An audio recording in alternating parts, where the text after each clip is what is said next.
سلام به همه شما دوستان خوب موشکاف. آقا یکی از راه‌های پی بردن به وضعیت جسم ناقص عظما گوش کردن به همین خطبه‌های نمایش جمعه است. مثلا این یارو صدیقی که نقش آبقورگیر بیت ولایت رو هم ایفا میکنه این بار حرفایی زد که خودش به اندازه کافی گویاست. استاد بزرگوار ما ولی نعمت ما آقای بهشتی تسلیم ولی امر خودش بود و این ولایت را در شخص امام نمیدید و نوید آینده جامعه اسلامی را با اهتزاز پرچم ولایت فقیه به آیندگان هم میداد.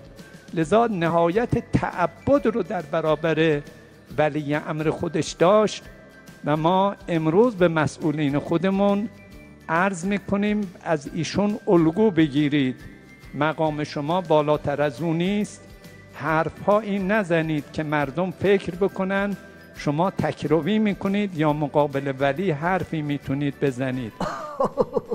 چطور شد؟ یعنی الان مسئولین نظام طوری حرف میزنن که مردم فکر میکنن مقابل ولی فقیه ایستادن؟ کدوم مسئولین نظام؟ منظور این بوزقلمون از مسئولین نظام کیه؟ میگم این شیخ فری پس پریروزا یه حرفایی تو جمع به اصطلاح دانشجوها زد. بریم ببینیم شاید همینو میگه. ایرنا روحانی در جمع دانشگاهیان میگویند اگر اساتید ما با اساتید دیگر کشورها و اگر فناوری ما با فناوری خارج از کشور در ارتباط باشد ممکن است خطراتی کشور را تهدید کند و باید این رابطه را قطع کرد و این در حالی است که نمیتوان درهای کشور را بست و انتظار پیشرفت علمی و اقتصادی داشت.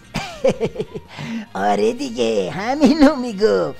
منظور شیخ فری بود، چون شیخ فری این حرفا رو در برابر حرفای چند روز پیش عظما تو جمع همین به اصطلاح دانشگاهی ها زد. ببینید خامنه چی گفته بود که شیخ فری اینجوری جلوش در اومد. حواسمون باید جمع باشه که در ارتباط علمی و در فراگیری و یادگیری علمی و ارتباطات علمی سوراخی و منفذی و دریچه‌ای برای نفوذ امنیتی پیدا نکنیم. اینا از همه چیز استفاده میکنن برای نفوذ امنیت. قرار بود سران نظام تعامل داشته باشن اما الان تقابل دارن. حالا این یه نمونهش بود، نمونه دیگر رو داشته باشید. حضرت آیت الله خامنه ای بیان خیانت‌های آمریکایی‌ها در قضیه برجام را یکی دیگر از عرصه‌های ممکن برای سرودن شعر زنده خواندند و گفتند علاوه بر سیاسیون، هنرمندان و به ویژه شاعران باید این واقعیت‌ها را به افکار عمومی منتقل کنند.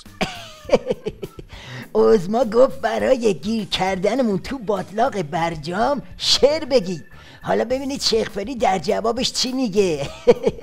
روحانی طی 5 ماه و 5 روزی که از برجام میگذرد روزی نیست که گشایشی در مسیر منافع ملی و حرکت به سمت اقتصاد مقاومتی و توسعه کشور حاصل نشده باشد.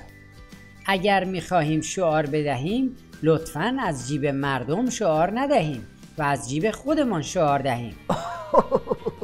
بله، به این میگن بزن شیخ فری و عظما، اونم نه توی رینگ سرنوشت بلکه توی باطلاق برجام. حالا سوال اینجاست که این بزن و بکوب اونم تو محیط دانشگاه چه معنایی داره؟ بریم ببینیم کسی تو نظام جواب این سوالو میدونه؟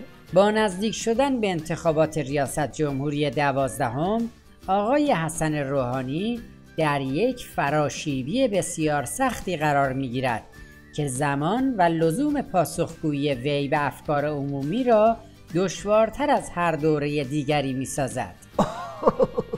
بله، از یه طرف نمایش انتخابات تو راهه، از اون طرفم زهر تو رگ و پی عظما در حال پیچ و تابه. ترسشون از قیام تو دانشگاه هم روشنه دیگه. خلاصه این وضعیت باعث شده که جنگ و دعوا اونم تو رأس نظام بالا بگیره و کار آخوندا روز به روز سخت‌تر بشه. البته این پیچ و تابا همچنان ادامه داره. تیکه پاره شدن نظام ولایت از اون اتفاقات خوشایند دوران پسابرجامه. زد زیاد.